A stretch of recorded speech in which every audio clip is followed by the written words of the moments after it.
ABC 7 presents Beyond the Headlines with Cheryl Jennings. Welcome to Beyond the Headlines. I'm Cheryl Jennings. Today we're exploring the impact of something we keep hearing about, El Nino, on Bay Area communities. What is it, and why does it affect the Bay Area so severely, or does it? And how can you prepare for the fallout from severe weather in your area? We're going to learn the answer to these questions and more today. But first, though, let's take a look back at the biggest flood that Guerneville has ever seen, the result of an El Nino winter in 1986. This is the Russian River on its best behavior, so calm, serene, just what people who live in Guerneville love about it. But the old-timers know better. There's a lot of people that have moved into this town since 1986, and they don't have a clue. It was like, you're almost like breathing water. It was so incredibly dense. The water just never stopped coming from the sky, and it was so loud, it was deafening. Believe it. Over Sunday night into Monday morning, it came up 10 feet in about 8 hours. This was Guerneville in the El Nino of 1986 after 2 feet of rain fell in 10 days, swelling the Russian River to grotesque proportions. 48.8 feet. That is still a record here in Guerneville. How high is 48.8 feet? Well, you see the old Guerneville Bridge over there? The water came all the way up to the walkway. Locals still call this the Great Valentine's Flood, but there was no romance here. Not when water consumed this community and caused $40 million damage. River Road lived up to its name. Cars looked more like boats. The local delicatessen like a wade-through restaurant. And here's the center of town. Water flowed so fast that to cross, residents clung to a rope. Nobody told us nothing. They just said it wasn't going to flood bad, and my house is like now underwater and everything I own. There was no way out for more than 1,000 people except by National Guard helicopter. For those who did remain behind, the Red Cross shelters moved to higher ground 3 different times. It's taught me one thing. Damn it, don't be so gullible. Get prepared for things next time. To a degree, they have. Now when Guerneville floods, waters rarely reach the built-up homes. Lesson learned. For the old-timers, at least. Did you know what an El Nino was before 1986? No, I'm from Pennsylvania. You know, that was all new to me. I thought it was some kind of taco or something. Not exactly. From Guerneville, Wayne Friedman, ABC 7 News. Precisely my point. What is an El Nino, right? If you don't know it, that we use it like it's like part of our language. Everybody should know about it. So joining me in the studio right now is our own El Nino expert, ABC 7 meteorologist Mike Nico, and I call you Science Mike because you're so smart on this stuff. I try to be well read on it because it's my job to prepare everybody. Yeah, and so what is El Nino, or should we be calling it something else? Well, I think it's great you asked that because let me dovetail that into the question I get asked all the time is when is it going to get here? Well, El Nino's here. It's simple what it is. It's just a body of warm water in the eastern equatorial Pacific area that influences global weather patterns, and that's what makes it so important to us, is that it could steer more storms with more moisture in them our way. Hopefully not that much like we saw there, but that's why it makes it important. All right, so we want to just give folks 7 things that they should know about El Nino, or should it be the El Nino effect? I like that, the El Nino effect or the El Nino influence on our weather more so, because, yeah, let's take a look at number 1, and we'll run through all of those. And number 1 of the 7 things you need to know about El Nino is that it's not a storm.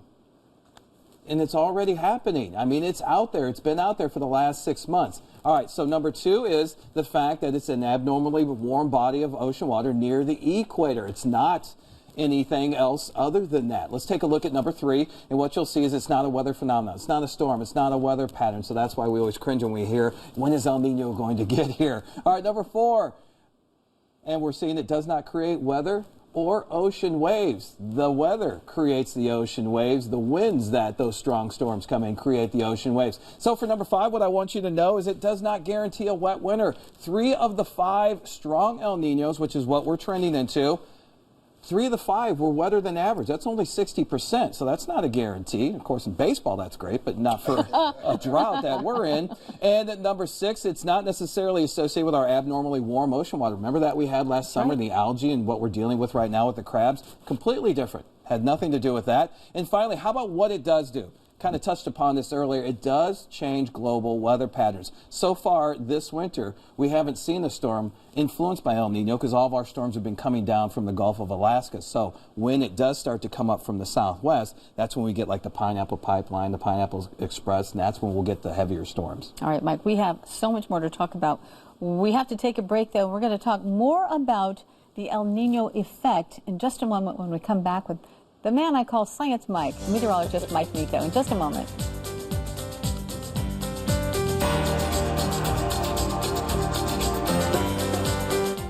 Welcome back to Beyond the Headlines. We are learning more about the El Nino effect and its potential impact on the Bay Area this winter.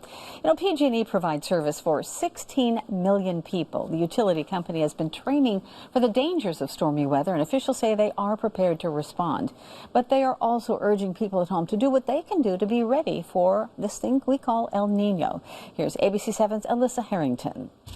PG&E has been preparing for El Nino for years, since pretty much the last major El Nino season back in 1997 and 98. Remember this? Rain and wind, leading to mudslides and falling trees. Yesterday, the Bay Area got some wet weather, but the heaviest is expected in mid to late winter. Today's nice, but yesterday we had a dose of weather.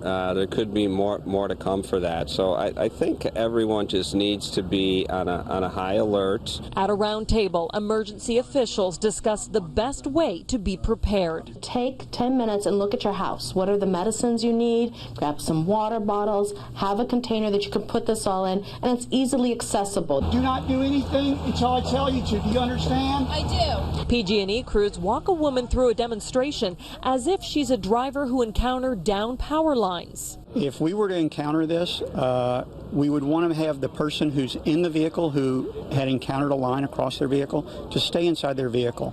We want them to call 911. Wait for the emergency responders to arrive. Wait for PG&E to respond. As a very last resort, like if your car is on fire, jump from the car with your arms crossed and feet together. Shuffle or bunny hop away. In Berkeley, Alyssa Harrington, ABC 7 News. Wow, new information. That's great to know, huh? Yeah. Oh, Thank you, Alyssa. Back in the studio with me right now, ABC 7 meteorologist Mike Nico. And Mike, they were talking about dangers and the thing we always think about, flooding, of course, and mudslides. Right. So how do we prepare? Well, there's a couple things to think about. First thing is there's this, a saying, turn around, don't drown.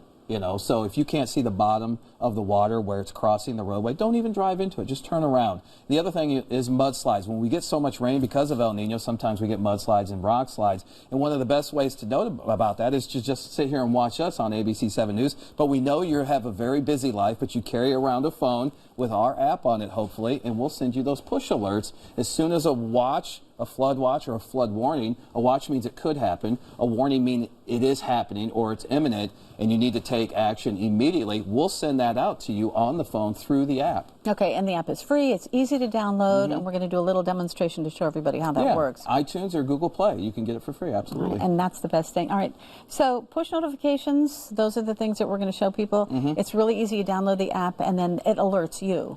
Absolutely, and we're going to make it specific for your area. So if something happens in San Jose and you live in, San Rafael, you won't get that push alert because you want it to be more specific for your area. And that's the neat thing about having those push alerts is they can be geographically central to where you are at that time.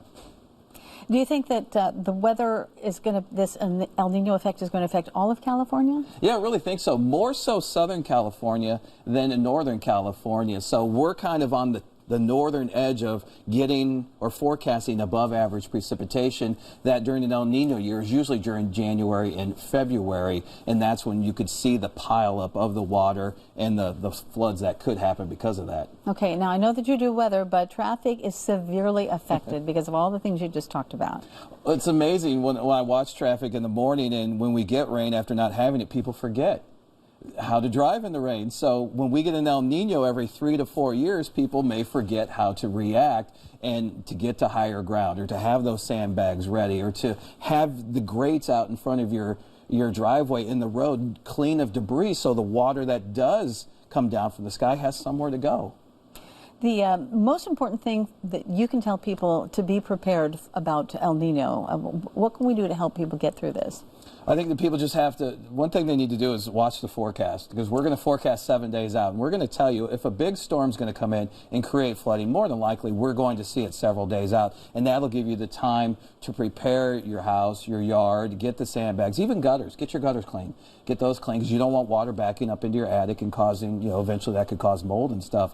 But the best thing to do is once the flood warning comes out, you've got to act immediately. Know your escape plan. Know how you're going to get to that higher ground. All right, Mike, thank you so much. And we're going to be watching you for all of those alerts and updates. And our whole weather team is going to be involved in this to keep everybody out there safe and, how to get around and just how to manage your life, right?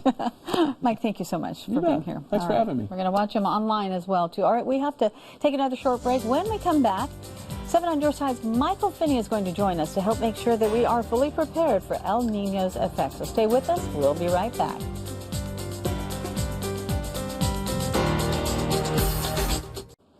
Welcome back to Beyond the Headlines. We are learning more about El Nino and how the Bay Area can best prepare for the wet weather it usually brings. Rain may be a common sight this winter. We certainly hope so. So officials are urging you to prepare. ABC 7 News was in Palo Alto recently as officials showed off the proper way to sandbag. So the demonstration right there. Tape a plastic sheet to your wall, then layer the sandbags. It's important to cover the seam of the bottom sandbag with the one on top. And once you're done, you should wrap the plastic back on top of the bags. The time to get prepared is now. El Nino's here. We're trying to get the word out to our residents that if you wait till an actual rain event, that may be too late. Well, joining me in the studio right now is 7 on your side's Michael Finney, who is here to help us prepare for the fallout. And you've been talking about this and talking about this. Sure have. How do we help people? What do we do first? The first thing, you ought to know where you can get sandbags in case you need them. Since It's you're tricky. just every single county does it their own way. For instance, here in San Francisco, the Department of Public Works. Thank you. They're the ones who handle it here, and they tend to have the bags already filled up, and they have people there to put them in the trunk of your car. You got to Contra Costa County, they have a pile of sand there, your bags, bring your own shovel, and then you fix your own. So you need to know this before it starts raining. Where are you going to go to get the bags now that you've taught people what to do with them once they have them? Exactly. And one of the things that you talk about is be prepared to protect your homes. Yes. And we're talking about insurance. Flooding first, of course, but insurance. Right. Well, let's talk about flood insurance right off the bat. You don't have to have it. It depends on where you live. Generally, your mortgage company are the guys that say you have to have the flood insurance. Yes. And if you don't have a mortgage, you often don't have it. Well, that's something you need to be thinking about in an El Nino year. Just because someone isn't forcing you to have it doesn't mean you don't want it.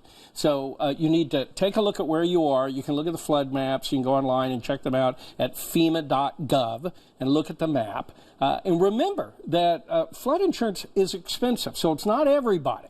FEMA would have you believe everyone should rush out and buy this, but you need to take a look at your risk, what you're tolerant for risk, because the average Californian pays $850 a year for flood insurance. That's a lot of money. That's a lot of money. Wow. And if you're in a flood zone, it goes up into the thousands. Well, may I say that I am in a flood zone. Ooh, okay. And we got a deal if we have a really good insurance company, but it's still expensive. And I know I've seen flood, and you've seen flood damage. It's horrible. It's very, very expensive, and you may be going through a private company. A lot of people think you can only get flood insurance through FEMA. Actually, there are some private companies out there. You need to ask your insurance agent, hey, what are my options where I live? Now, a lot of cars have been driving into areas that are flooded, thinking they can get through, and then they ruin their cars. Bad idea, especially in the rural areas around here in Northern California. Have you been driving in a dip in the road and you'll see there's a white line here and a white line here? You know what it's for. Yes, I can do. tell. It means don't go in. If you don't see the white line, that you're not going to make it through. The bottom line is, if your car gets flooded out, it'll wreck the electrical system and your car will be all but useless. So you need to be very, very careful. If it looks like a puddle that's too deep, don't go through it. If you drive through a puddle, which we're all going to be driving through it, make sure you hit your brakes a couple of times to make sure they dry off before you continue driving. And what about our pets? You know, I'm glad you brought up pets, because people put together their emergency pack and they forget their pet. Right. So you need some pet food in there, you need their medical records, and look, especially in this year, if you're one of those people that don't want to buy the dog tag, buy them this year. If your dog gets lost during a huge storm, there's going to be a whole bunch of dogs lost. And you don't want your dog put to sleep because they have too many to deal with at that moment. Great advice. All right, Michael, stay right here. Sure. Michael is going to be with us for another segment. We have so much more to talk about, including how to avoid scams as we prepare our homes for El Nino. Stay with us. Don't go away. We'll be right back. Welcome back to Beyond the Headlines. We're wrapping up our discussion with our ABC7 experts on how to best deal with El Nino's impact.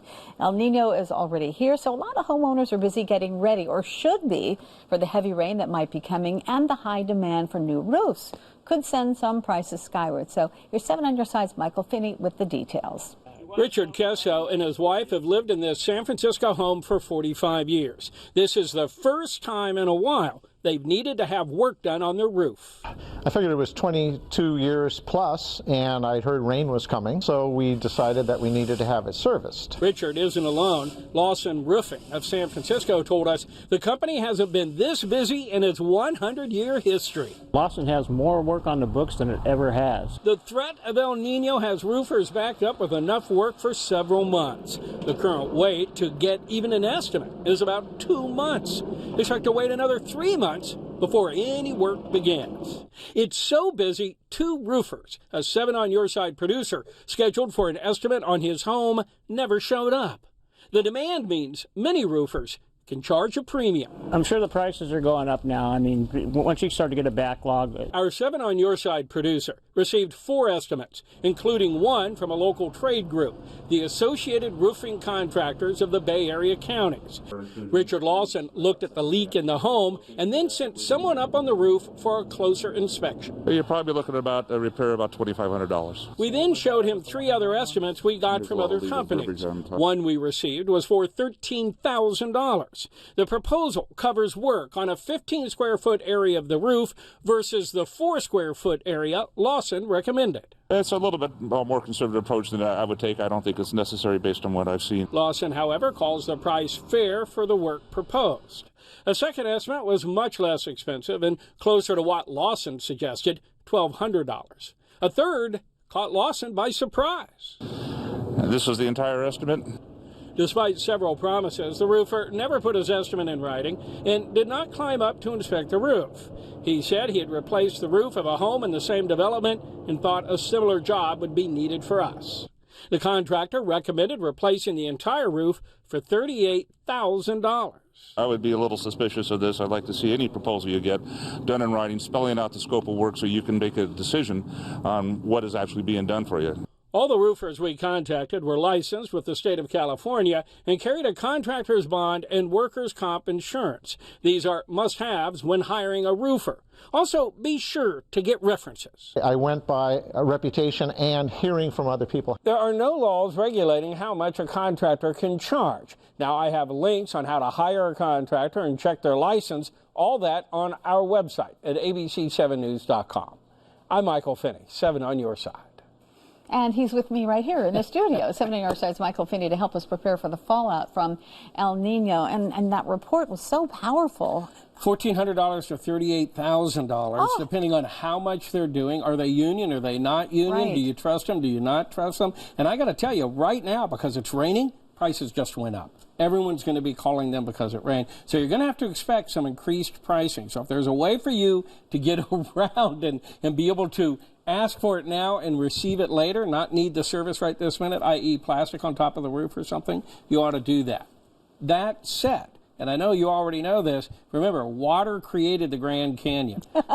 This stuff is damaging. You've got to deal with it. And I think the importance of flood insurance, we cannot stress enough. I know it's expensive. There's probably no way of getting around that. If you don't have it, you have to take precautions. Yeah, right. And look, you just have to come up with the money. If you're in a flood zone or if you're near one on a year like this, you might want to think about it. And remember, too, you have to buy your flood insurance 30 days before it goes into effect. Ooh. So you can't wait till the water is rising and then you say, quick, I'll take it. That doesn't count. You ought to think about buying it now if you're going to buy it. And so having been through a couple of floods and seeing damaged sheetrock, damaged furniture and books and everything else, it's been my personal experience. I cannot tell you how much I appreciate the work you're doing here to help people. So if you have that flood on the inside and you're a renter, There are options. Well, yeah, but not much. There aren't very many good options there because remember, flood insurance is for water that moves up, not that comes down. Right. And so you're talking about floodwaters. You're not talking about landslides. And you're generally not talking about the contents of your home. You're generally talking about just the home itself. Now, with the private insurance, which is out there, sometimes it covers it. You should, if you're a renter and you think you're going to be in a bad situation, I would talk to my agent and say, is there something available for me? All right, the most important advice you can leave for people out there? Take it seriously. I know it's going to sound like a lot of hype because we're talking about it, we're very concerned about it. Here you're doing this great show on it. It's not hype, it's real. What are you doing to prepare? Oh, you know what I did? I did mine about a year ago. My yard had issues with drainage. That's expensive. So I start doing it the way I think I can do it, and I can't fix it, so I have to call somebody in. They try to fix a little piece, and all of a sudden, they're tearing up the whole backyard. Oh, no. So it's a bummer. It costs a lot of money, but I'm not going to flood because of that. All right, and not have further damage and as well. not have further damage. Yeah. All right, Michael, thank you so much for all your help, and we're going to look forward to your reports to keep us safe as the El Nino effect continues. All right. All right, and that is it for today's show. For more information about all of this information and some resources where you live, please go to our website, abc7news.com/community. We're also on Facebook at ABC7 Community Affairs, and please follow me on Twitter at Cheryl ABC7. I'm Cheryl Jennings. Thanks for joining us. Have a great week. We'll see you next time.